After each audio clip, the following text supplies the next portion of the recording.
ఒక్కొక్క కాలం నందు ఈశ్వరుడి యొక్క అనుగ్రహం చాలా విశేషంగా ఉన్న కారణం చేత ఒక జీవిత పర్యాంతానికి సరిపడినటువంటి ఉపాసన ఆ రోజు చేసుకోవడానికి సాధ్యమవుతుంది. అటువంటి వాటిలో ఒక తిథి మహాశివరాత్రి. అందుకే జన్మానికి ఒక శివరాత్రి అని పేరు వచ్చింది.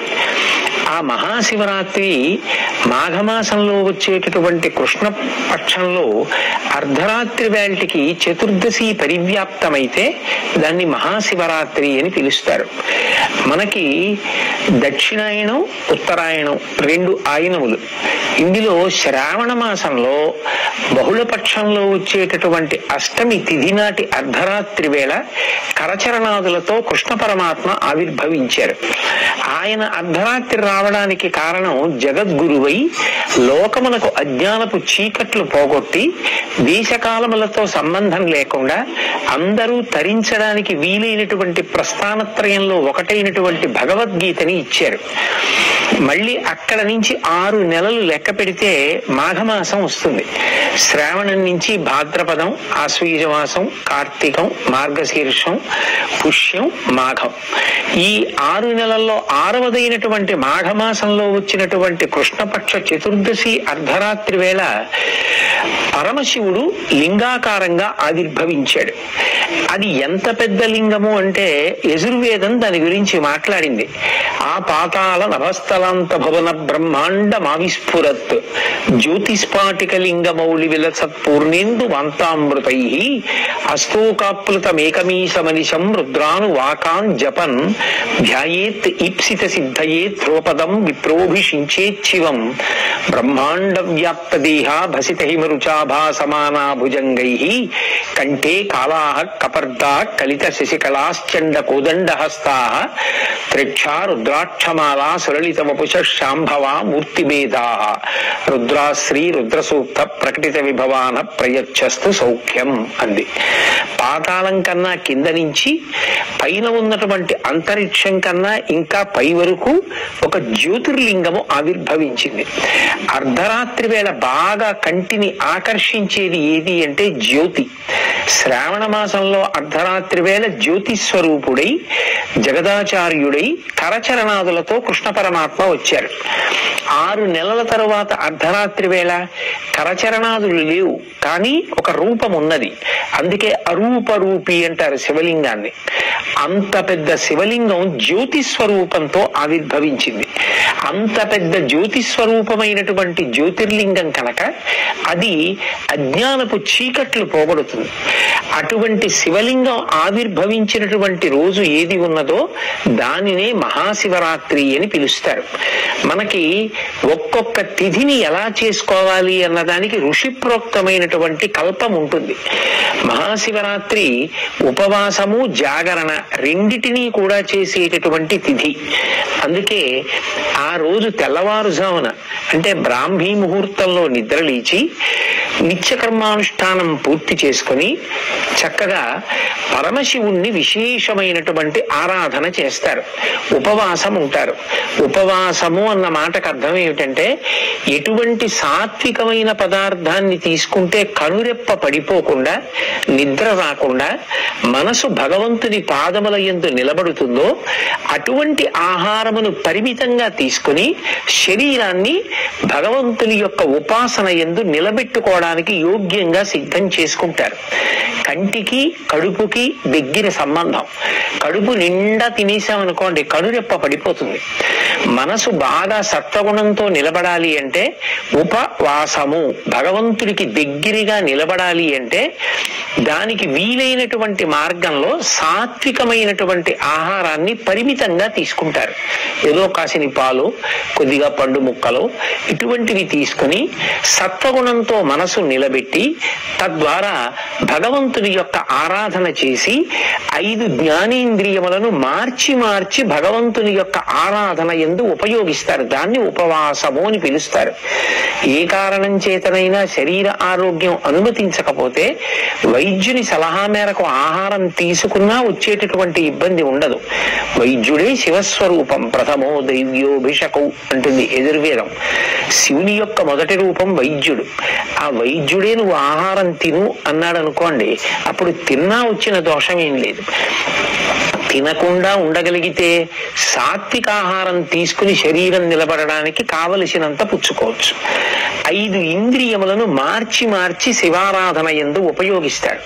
కన్ను ఉందనుకోండి, ఆ కంటితో ఒక దేవాలయానికి వెళ్ళి దేవాలయ గోపురం, దేవాలయ ప్రాకారం, నందీశ్వరుడు, పరివార దేవతలు, చండీశ్వరుడు, నటరాజస్వామి, దక్షిణామూర్తి, ఆలయ శిఖరం, ఆలయం గంటలు, వీటన్నింటినీ కూడా చూస్తూ గడిపి శివలింగ దర్శనం చేసి ఆనందం పొందుతారు. అలాగే చెవులతో కొంతసేపు శివ సంబంధమైనటువంటి కీర్తనలు వింటూ, వేదమంత్రాలు వింటూ, పెద్దలు చెప్పేటటువంటి మంచి మాటలు వింటూ గడుపుతారు. శరీరంతో ఏదో భగవంతుడికి కావలసినటువంటి గంధాన్ని తీస్తూ, బిల్వదళాలని సిద్ధం చేస్తూ, పువ్వులు కోసి తీసుకొచ్చి మార్చి మార్చి శరీరాన్ని, ఇంద్రియాల్ని యాంత్రికమైనటువంటి స్థితిని పొందకుండా ఉండడం కోసం, ఉత్సాహం నిలబడడం కోసం భగవత్ సేవలో ఉపయోగిస్తారు. ఉపయోగించి శివాభిషేకం చేస్తారు. మనకి ఈ దేశంలో గొప్ప ఆశీర్వచనం ఏమి అంటే, మీరు చల్లగా ఉండండి అంటారు. మీరు చల్లగా ఉండాలి, మీ ఇల్లు చల్లగా ఉండాలి, మీ అమ్మగారి కడుపు చల్లగా ఉండాలి, మీ అందరూ చల్లగా ఉండాలి. చల్లగా ఉండాలి అన్న మాటకు అర్థం ఏమిటంటే, మనసు ఉద్వేగం పొందవలసిన అవసరం లేకుండా, తాపం లేకుండా, అందరి యొక్క అవసరములు తీరి అందరూ ప్రశాంతంగా ఉండేటటువంటి స్థితి కలగాలి. అలా కలగాలి అంటే మీరందరూ చల్లగా ఉండాలి అని ఆశీర్వచనం చేస్తారు. అందరూ చల్లగా ఉండడం ఎప్పుడు సాధ్యం అవుతుంది? అంతటా వ్యాపించినటువంటి శివలింగము చల్లబడాలి. సహజంగా శివలింగం మీద చంద్రబింబం ఉన్న కారణం చేత ఆ చంద్రుడిలోంచి స్రవించేటటువంటి అమృత ధారల చేత శివలింగం చల్లబడుతూ ఉంటుంది. దానికి సంకేతంగా శివాలయంలో శివలింగం మీద ధారాపాత్ర ఉంచి అందులోంచి సన్నటి ధార ఎప్పుడూ పడేటట్టుగా ఉంచుతారు.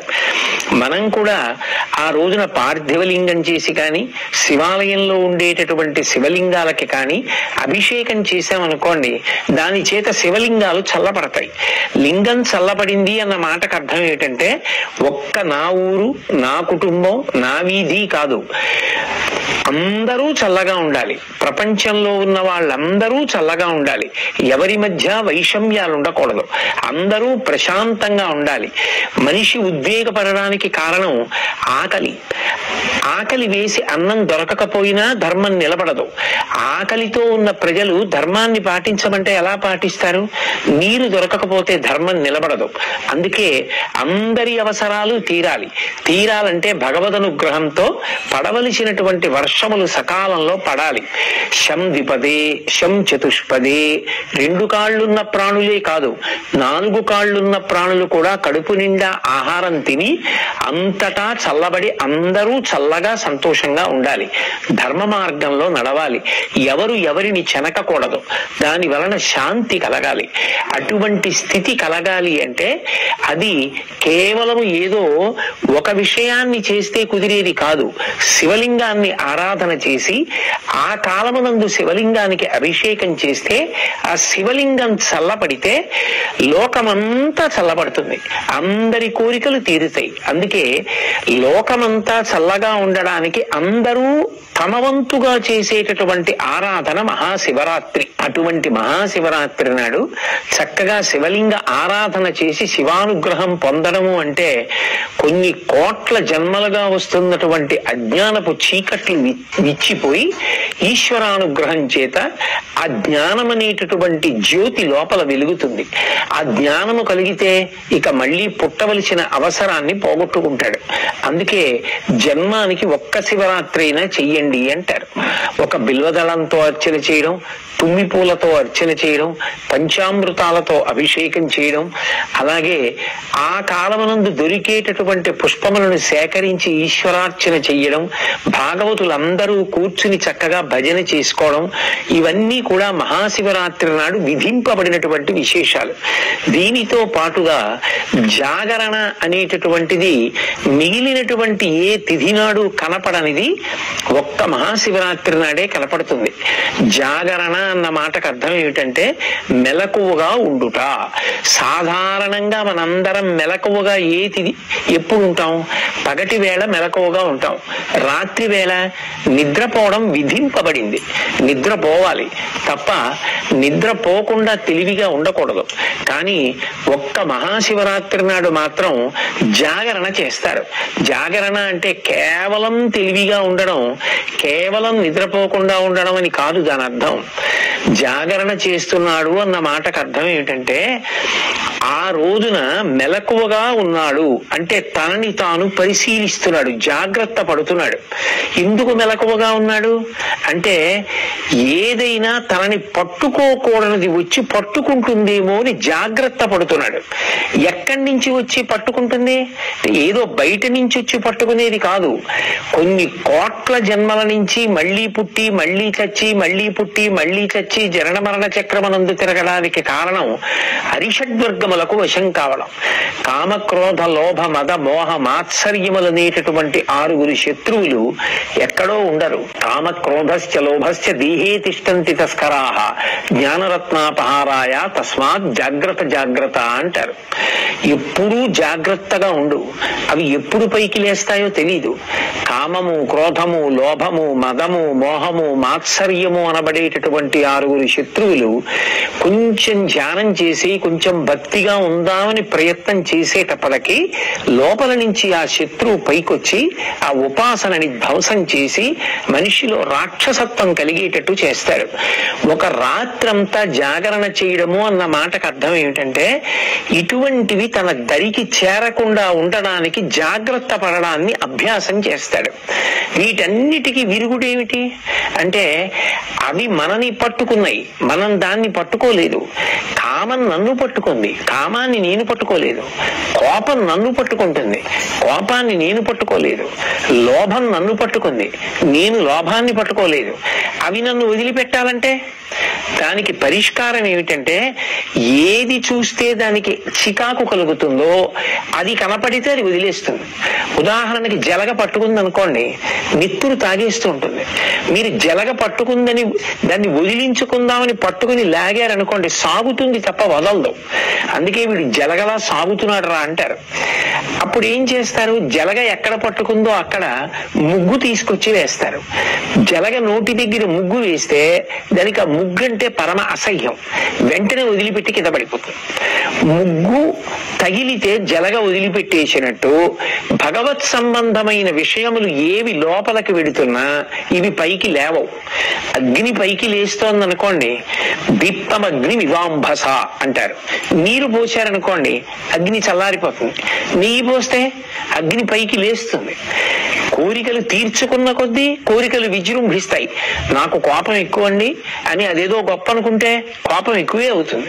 వాటిని పరిశీలించుకోవాలంటే అవి దేన్ని పోస్తే అణిగిపోతాయో పరిశీలించాలి. ఆ పరిశీలించేటటువంటి రాత్రి ఏది ఉందో, ఏనాడు నువ్వు మెలకువగా ఉండి ఏవి నిన్ను అజ్ఞానపు చీకటిలోకి నెట్టేస్తున్నాయో వాటిని పరిశీలించేటటువంటి రాత్రికి జాగరణమని పేరు. ఆయన జ్ఞానజ్యోతి ఆవిర్భవించినటువంటి పరమ పవిత్రమైన తిథి. ఆ రోజున మనం పరిశీలించడం మొదలు పెడితే మనకి శివానుగ్రహం కలుగుతుంది. ఆయన వచ్చింది అందుకు, నేను నిన్ను శివుణ్ణి చేస్తాను, నీకు వీటిని గెలవడానికి మార్గాలు నీకే తట్టేటట్టుగా చేస్తానంటాడు. ఒకడు అప్పటి వరకు కోపం గొప్ప అనుకున్నాడు. ఒక రోజు జాగరణ చేసి బాగా ఆలోచించాడు అనుకోండి, తెలుస్తుంది కోపం వల్ల ఏమి సాధిస్తాను.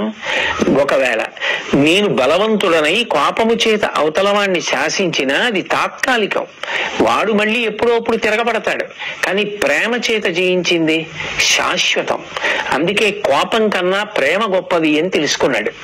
కోపము నన్ను పాడు చేస్తోంది, నేను కోపంతో ఎవరినైనా ఏమైనా అంటే వారు దాన్ని తీసుకోకపోతే అది వారినేం చేయదు. కానీ కోపంతో దుర్భాషలాడి నేను పాపం మూట కట్టుకుంటున్నాను. అందుకే కోపము శత్రువు, దీన్ని నేను దగ్గరికి రానివ్వకూడదు. ఇది పైకి లేస్తుంటే నేనేం చెయ్యాలి? అది లేవకుండా నీళ్లు పొయ్యాలి. ఏమిటా నీళ్లు? ఈశ్వర చింతనము.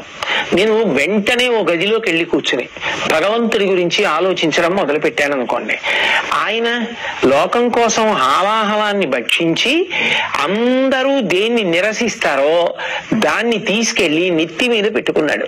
చంద్రుడు తప్పు చేశాడని లోకం అంతా విమర్శించింది, ఆ చంద్రుడిని తెచ్చి నెత్తి మీద పెట్టుకున్నాడు. హాలాహలం బయటికెడితే పాడి చేస్తుందని కంఠంలో పెట్టుకున్నాడు.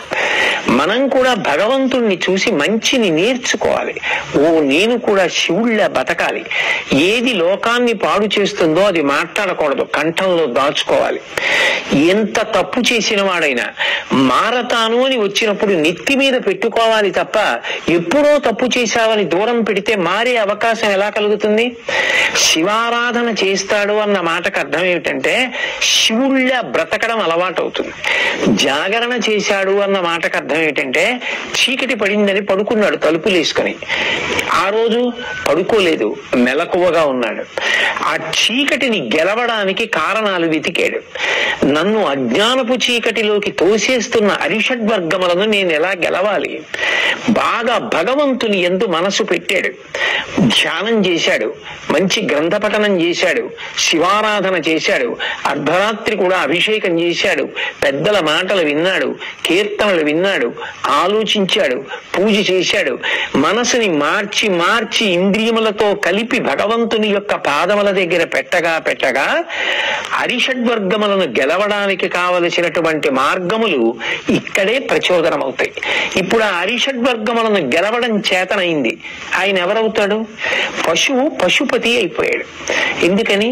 అప్పటి వరకు పట్టుకున్న కర్మపాశములు తెగిపోయి భగవంతుని యందు ఐక్యమయ్యాడు.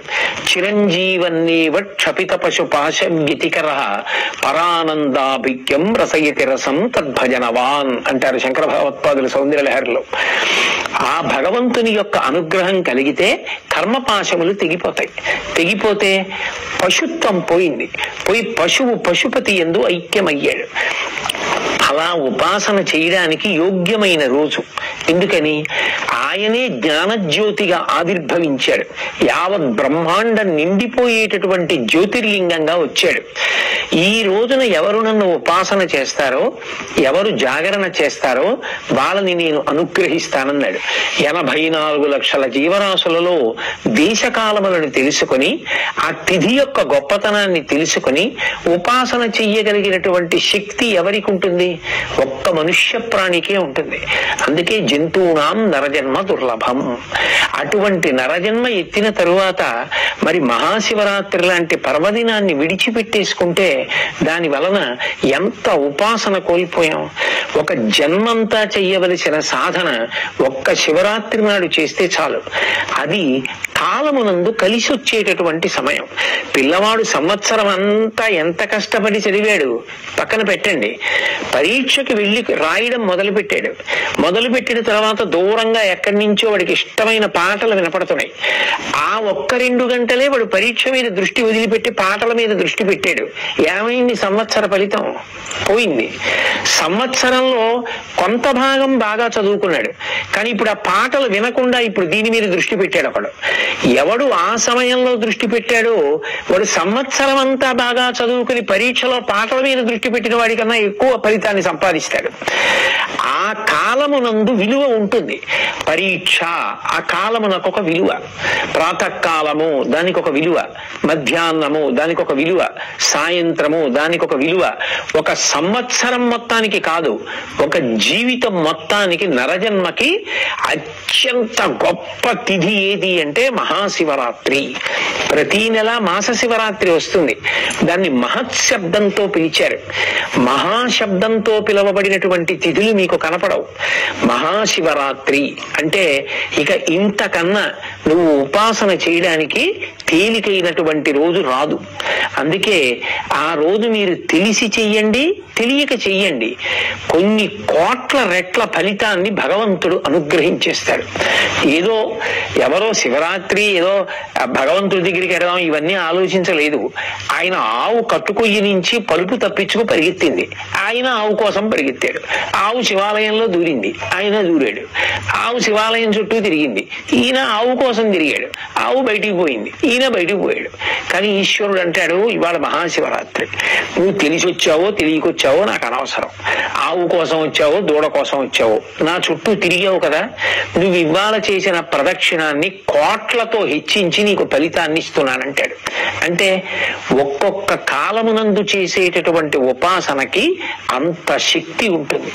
అయినప్పుడు ఇంత గొప్ప తిథి మనకి దగ్గరలో ఉన్నప్పుడు మనం దాని గురించి తెలుసుకుని సమాయత్తమై మనకి శరీరం ఎంతవరకు అనుమతిస్తే అంతవరకు, ఆరోగ్యం ఎంతవరకు అనుమతిస్తే అంతవరకు, మరీ ఛాందసత్వానికి పోకుండా, శక్తి ఉన్నప్పుడు చెయ్యగలిగేది విడిచిపెట్టకుండా సమతౌల్యాన్ని పాటిస్తూ మనసుని భగవంతుని యందు పెట్టడం అన్నది ప్రధానం చేసుకొని ఇంద్రియములతో కలిపి మనసుని మార్చి మార్చి భగవంతుని యందు పెట్టి ఆయన చేసిన ఉపకారములను స్మరించి మనం భగవంతుని యందు చేరిపోవడానికి నరజన్మ అనేటటువంటిది అత్యంత ప్రధానమైనది. కాబట్టి సద్వినియోగం చేసుకోవడానికి అపూర్వమైనటువంటి రోజు ఈ మహాశివరాత్రి.